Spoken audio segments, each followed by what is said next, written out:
The US has been accepted back into the UNESCO fold after a vote on Friday by the member states of the UN's Agency on Education, Cultural and Scientific Matters. It pulled out along with its funding 5 years ago under the presidency of Donald Trump. The US announced earlier this month that it wanted to rejoin.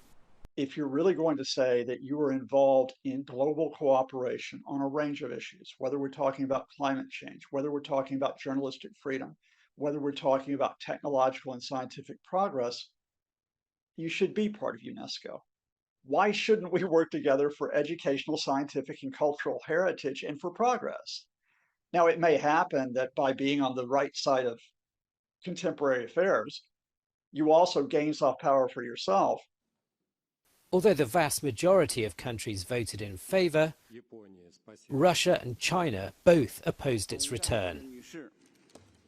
The Biden administration recognizes, in terms of power politics, that if you're not in UNESCO, you give up leadership or a primary position to China. And there will be some posturing over the US re-entry into UNESCO. The Chinese are putting out PR through the Communist Party newspaper that, you know, if the US is doing this just to try to gain advantage versus us, we won't let this happen. But let's be honest here. The United States, for many years, was the largest funder contributor to UNESCO. The United States has a lot that it can bring to UNESCO in terms of cooperation. I think all of this will lead to a general welcoming.